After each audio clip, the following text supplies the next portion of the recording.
Pagkapasok ko sa loob ng opisina ni Ninong Rafi ay agad niyang ibinagsak sa harapan ko ang dyaryo kung saan nasa headlines ang ginawang pagpatay ni Silent Assassin sa isang doktor. Nabasa ko ng tungkol sa balitang yang kanina pa at natawa ako nang malamang walang lead ang mga pulis na magtuturo sa akin na ako si Silent Assassin. Madilim ang loob ng party at nakasuot pa ako ng puting wig na buhok at maskara kaya talagang hindi makikita ng kahit sino ang aking muka. Walang makakakilala sa akin. Kahit na ang mga kasamahan ko sa BAS. Malalaman lamang nila na ako ang pumatay sa isang tao dahil sa karayom. Hindi rin pinaghinalaan ng mga pulis na babae si Silent Assassin dahil may lalaking umupo sa tabi ng aking target at hindi rin nakuhanan ng muka dahil madilim ang paligid. What are you doing, Shiva? Sa halip na mag-isip ka kung paano niyo marerescue si Junie ay kung ano-anong walang bagay ang pinaggagawa mo. Galit na sita agad sa akin ni Nino. Nakaramdam ako ng paghihimagsik nang marinig ko ang mga sinabi niya. Ako? Mag-iisip kung paano marerescue si Junie? Ano siya, siniswerte? Baka turukan ko pa siya ng aking deadly needles. Ninong, may utang sa akin ang pinatay kong yan. Kaya hindi mo pwedeng sabihin na walang kwentang ginagawa ko. And besides, hindi ako mag-iisip ng paraan para ma-rescue siya. Mabuti nga at sumama pa ako sa pag-rescue sa kanya eh. Pigil ang inis sa aking boses na sagot ko kay Nino. Namula ang mukha niya nang marinig ang sinabi ko at ipinukpok ng malakas sa mesa ang dalawa niyang kamao. Ngunit hindi ako nakaramdam ng takot sa kanya o kahit konting pagka-intimidate. Hindi ako natatakot kay Nino ngunit nire-respeto ko siya dahil itinuturing ko siyang pangalawang ama. At isa pa ay tumatanaw din ako ng utang na loob sa kanya dahil sa pagliligtas niya sa buhay ko noon. Ngunit kapag ganitong wala sa katuwiran si Nino, ay hindi ako papayag na basta na lamang niya ako pagsalitaan ng hindi maganda. Nagbago ka na, Shiva. Dati-rati sinusunod mo ang mga utos ko and you never talk back with me. Nagtatagi sa mga ngipin na sabi sa akin ni Nino. Hindi ako nagbago, Nino. Alam mo na sa umpisa pa lamang ay hindi na ako nakikihalubilo sa mga asasin ng BAS. Lalo na yung mga asasin na walang awa kung pumatay ng mga inosenteng hindi kasama sa misyon. Katulad ni Junie. Kaya ang pagsama ko sa rescue operation para mailigtas siya ay isa ng malaking bagay para sa akin. Malamig ang boses na sagot ko kay Nino. Tinitigan niya ako ng masama, ngunit hindi ako nagbaba ng paningin.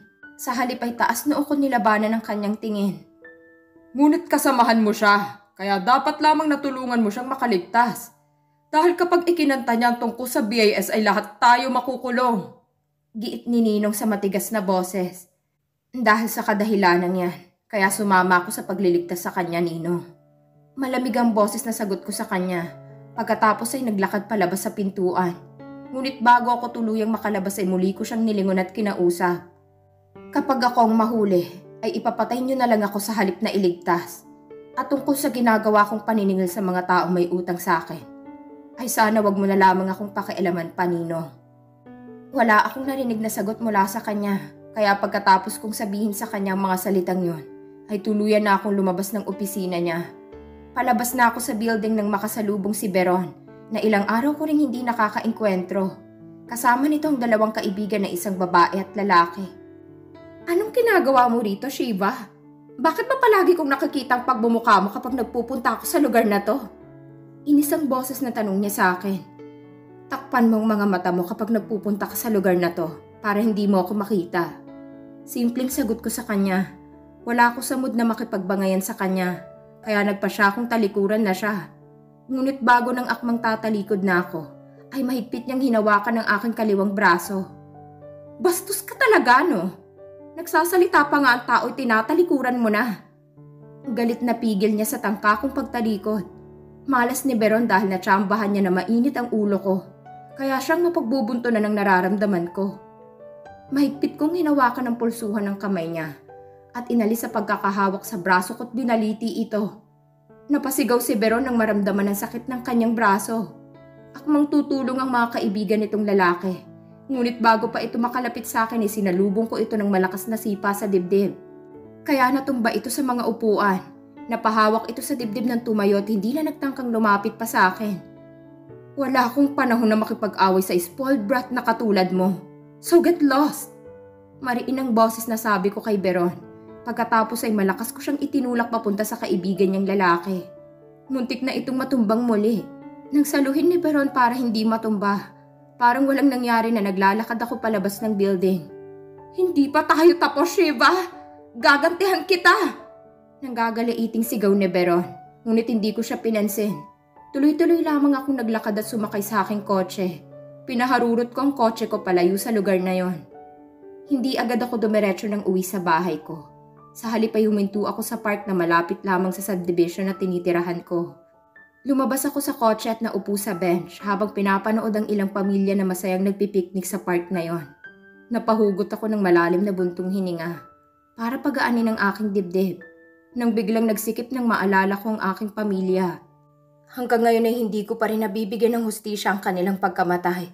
Patuloy akong nababaon sa kasalanan, ngunit hindi ko alam kung kailan ko ba mabibigyan ng katarungan ng kanilang pagkamatay. 3 assassination na lamang ay makakausap ko ng pinaka-head ng BAS. Ngunit wala akong garantiya na sasabihin nga niya sa akin kung sino-sino ang mga assassin na pumatay sa pamilya ko. Kaya hindi pa rin ako sure kung makakapaghiganti na ako at mabibigyan ng hustisya ang pagkamatay ng mga mahal ko sa buhay. Ngunit hindi ako titigil hanggat hindi ko natutupad ang aking goals. Kahit matagal ay maghihintay pa rin ako sa takdang panahon. Kung kailan ay maigaganti ko ng sinapit ng aking pamilya. Isa pang malalim na buntong hininga ang pinakawalan ko. Bago ako nagpasyang tumayo sa kinauupuan ko at pumasok sa loob ng aking kotse. Akmang paaandarin ko ng makina ng kotse ko. Nang akmang makita ko ang lalaking hinabol ko dito sa mismong park na ito. Ang lalaking may dragon tattoo sa kanang braso niya. Ang taong isa sa mga pumatay sa aking pamilya. Mahigpit ang pagkakahawak ko sa manibela ng kotse ko habang sinusundan ko ang kotse ng lalaking matagal ko nang hinahanap. Sa pagkakataong ito, hindi ko na siya hahayaang pang makaligtas mula sa aking mga kamay. Kailangan ko siyang makausap para malaman ko kung sinong nag-utos sa kanila na patayin ang aking pamilya. Nang huminto sa tapat ng isang bake shop ang kotse ng lalaki, huminto rin ako. Ilang metro ang layo mula sa kanya para hindi niya mahalata na sinusundan ko siya.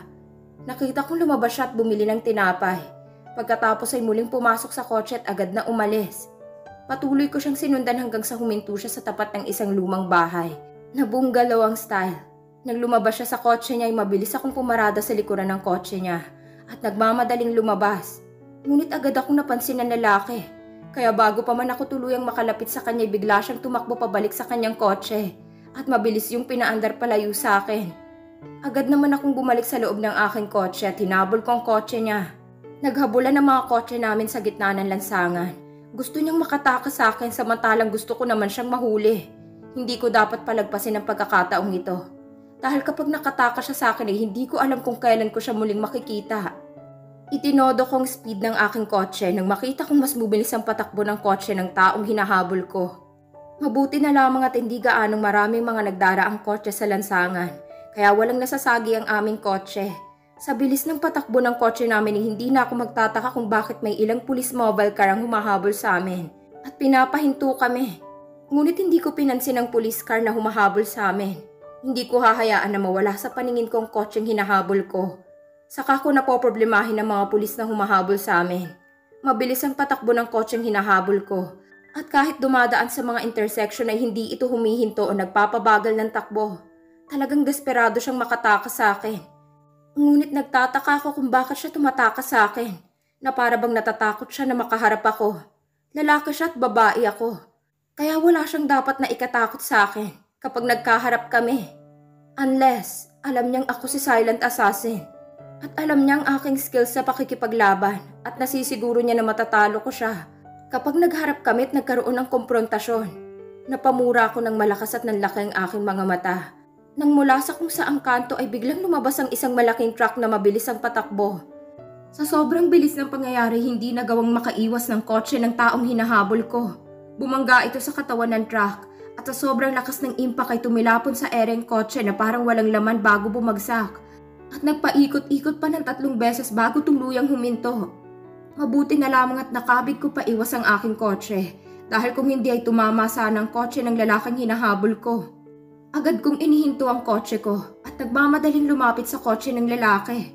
Mabilis kong nabuksan ang pintuan sa driver's seat dahil hindi naman ito nakasarado. Naikuyom ko ang aking mga kamao nang makita kong nakakalunos na itsura ng driver. Duguan at may mga nakatusok pang bubog sa mukha nito. Sinong taong nag-utos sa inyo na patayin ang pamilya ko 6 years ago? Matigas ang boses na tanong ko sa lalaki. Ito agad ang una kong sinabi dahil nag-aalala ko na baka mamatay ito nang hindi man lang nasasabi sa akin ang mga gusto kong malaman. Sa itsura kasi nito ngayon ay malabong makaligtas pa ito. Kahit hirap ay pinilit na iminulat ng lalaki ang mga mata nito.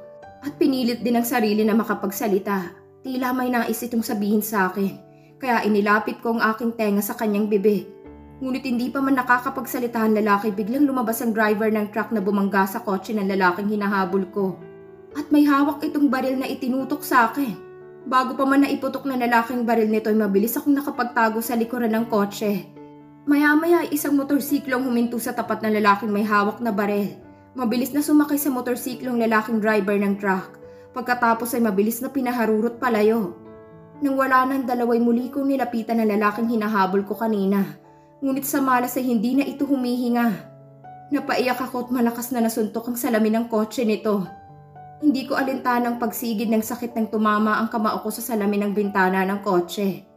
Malalaman ko na sana kung sino ang nasa likuran ng pagpatay sa mga magulang ko. Ngunit hindi natuloy dahil sa lalaking nakatakas. Kung ganoon ay sinadyang banggain ang kotse ng lalaking patay na nasa harapan ko para hindi na ito maging threat sa kanila. Hindi na nito masasabi sa akin ang mga gusto kong malaman dahil patay na ito. Aware ang taong nag-utos na patayin ang pamilya ko na hinahanap ko siya. Kaya nakagawa siya ng paraan para hindi ko malaman ang kanyang pagkatao. Ngayon nga ay wala ng pag-asa na malaman ko kung sino nag-utos na patayin ang buo kong pamilya. Maliban sa makausap kong pinuno ng BIS. Ngunit kailangan ko pang pumatay ng 3 tao para mangyari yon. Shiva! Mula sa pagkakaupo ko sa silyang ibinigay sa akin ng isang pulis, ay bigla akong napatayo nang marinig kong nag-aalalang boses ni Harriet. Kasalukuyang nasa loob ako ng police station dahil hinuli ako ng mga pulis. Hindi kasi ako huminto nang pinapahinto nila ako. At saka overspeeding din ako kaya bumagsak ako sa presinto ngayon. Ang katawan naman ng taong hinahabol ko kanina ay sa morgue idiniretso ng mga pulis. Pagkat patay na naman ito nang maabutan nila. Harriet! Sambit ko sa pangalan niya nang tuluyan na siyang nakalapit sa akin. Agad niya akong niyakap ng mahigpit na mahigpit. I'm here. Hindi kita pababayaan. Mahinang wika niya sa akin. Sa unang pagkakataon na hinayaan ko na maging vulnerable ang aking pakiramdam. May taong nakahandang tumulong sa akin. Kaya hindi ko na kailangan pang isipin ang aking problema. Ano bang nangyari? Usisa niya nang pakawalan niya ako mula sa mahigpit niyang pagkakayakap. Pauwi na ako sa bahay ko nang makita ko sa park ang isa sa mga lalaking pumatay sa pamilya ko. Kaya sinundan ko ang kotse niya nang umalis siya. Nakipaghabulan ako sa kanya dahil ayokong makakawala sa aking paningin. Gusto kong malaman kung sino ang nag-utos sa kanila para patayin ang pamilya ko. Kaya kahit mali at labag sa batas ang overspeeding ay hindi ko ito pinansin. Ang mahalaga lamang sa akin ay maabutan kong lalaking yun na siyang may hawak sa katotohanan. Ngunit bumangga ang kotse niya sa isang truck at namatay siya. Kaya hindi ko nalaman ang gusto kong malaman sa kanya.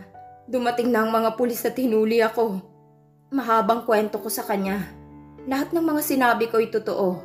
Ngunit mayroon lamang ako hindi isinamang kwento sa kanya. Ang tungkol sa sadyang pagbangga ng truck sa kotse ng taong hinahabol ko. At ang ginawang pamamaril nito sa akin. Ayokong madagdagan pa kasi ang pag-aalala ni Harriet sa akin. Bakit mo pa hinabol ang taong yun? Paano kung napatay ka niya? Paano kung ikaw ang naaksidente at hindi siya? Puno ng pag-aalala ang boses na tanong sa akin ni Harriet. Pagkatapos ay muli niya akong niyakap ng mahigpit. Hindi ko alam kung anong gagawin ko sakaling may masamang mangyari sa'yo, Shiva. Mahal na mahal kita. Parang hinaplos ng maliit na kamay ang aking puso nang marinig kong sinabi ni Harriet. Damang-dama kong katapatan ng kanyang boses at bahagya akong na-guilty dahil hindi ako honest sa kanya. Dahil may malaking sekreto akong itinatago sa kanya. Ngunit may mga sekreto na kailangang itago para hindi makasakit sa taong minamahal mo. Katulad ng aking sekreto. Pagkatapos kausapin ni Harriet ang mga pulis na humuli sa akin, ay hinayaan nila akong umuwi. Ngunit pinapangako nila ako na hindi ko na uulitin ang ginawa kong violation. Paano ko naman mauulit yun kayong patay ng taong hinahabol ko? Nangako ako sa mga pulis para pauwiin na nila ako dahil gusto ko nang magpahinga. Pakiramdam ko'y napagod ako sa ginawa kong pakikipaghabulan sa asasin na kasamang pumatay sa aking pamilya. Ngunit walang magandang nangyari ang aking pakikipaghabulan dahil nahuli patuloy ako ng mga pulis. at namatay ang taong kailangan ko ng buhay. Sa buong buhay ko ay ngayon lang ako nakaramdam ng tila pagod na pagod ang aking katawan. Dumaan sa matinding training ang katawan ko, ngunit hindi naman ako nakaramdam ng ganitong pagod. Kaya sa habang nagbabiyahe kami gamit ang aking kotse ay hindi ko napigilan ang sarili ko na makatulog. Nagising na lamang ako nang inilapag ako sa ibabaw ng aking kama. Mabuti na lamang at may doorknob na ang aking pintuan at may susi na, kaya hindi na kailangan pa ang aking hininga para mabuksan ang pintuan. Nandito na pala tayo sa bahay ko. Inaantok pa na sabi ko sa kanya. Agad kong ipinalibot sa kanyang leeg ang aking mga braso, kaya hindi siya nakalayo sa akin. Inaantok ka pa at kailangan mo rin magpahinga, kaya ituloy mo lang ang pagtulog mo. Nakangiting sabi naman ni Harriet, ngunit hindi naman tinangkang lumayo sa akin. Nakatukod sa magkabila kong gilid ang kanyang dalawang braso. Kiss me, Harriet. Gusto kong maramdaman ang mga halik mo. Mahina ang boses at namumungay ang aking mga mata na utos ko sa kanya. Inaantok pa ako ngunit gusto ko ring makaramdam ng kanyang mainit na halik at mga haplos. As you wish, my dear. Mahina ang boses na sagot ni Harriet. Bago bumaba ang kanyang mukha at inangkin ang aking mga labi. Masumigpit ang pagkakapulupot ng aking mga braso sa kanyang leeg habang nagsasalo kami sa isang mapusok at mainit na halik. Bahagya akong napasabunot sa kanyang buhok nang marahan niyang kinagat ang aking pang-ibabang labi at pagkatapos ay parang matamis na bulaklak. Ngunit biglang huminto siya sa kanyang ginagawa. Kaya kahit na inaantok ay pilit kong minulat ang aking mga mata para alamin kung bakit siya huminto. Harriet, nagtatanong ang boses na tanong ko sa kanya habang patuloy na namumungay sa antok ang aking mga mata. Nakatitig lamang siya sa akin at hindi malaman kung itutuloy bang kanyang nasimulang ginagawa. Go on, udyok ko sa kanya nang makita kong pag-aalinlangan sa kanyang mga mata. Pagkatapos ay muli kong ipinikit ang aking mga mata at hinintay ang muling paglapat ng kanyang mga labi sa naghihintay kong mga labi. Hindi naman ako nabigo dahil ilang segundo lamang ang lumipas ay muli ko natikman ang masarap niyang mga labi. Hindi ako tumutol nang maramdaman kong hinubad niya ang pang-itaas kong damit. Sa halip ay ngumiti ako kahit na nakapikit ang aking mga mata. Naramdaman ko na naghubad din siya ng kanyang damit pagkatapos hubarin ang pang-itaas kong damit. Gusto kong dumilat dahil gusto kong makita ang kanyang kahubdan. Ngunit tila hindi na kayang magmulat ng aking mga mata. Pinipigilan ko ang aking sarili na tuluyang matulog. Ngunit sobrang lakas ng hatak ng antok hanggang sa tuluyan na akong nakatulog. Sa pangalawang pagkakataon ay tinulugan ko si Harriet while we are in the middle of making out in my house. Wala na sa bahay ko si Harriet nang ako ay magising. Nakasuot na rin sa katawan ko ang damit kong nahubad niya. Napahugot na lamang ako ng malalim na buntong hininga. Hindi ko alam kung anong iniisip ngayon ni Harriet dahil 2 beses na nangyari na nabitin siya sa akin. Siguro naiinis siya sa akin ngayon at baka iniisip niya na hindi ko talaga siya mahal.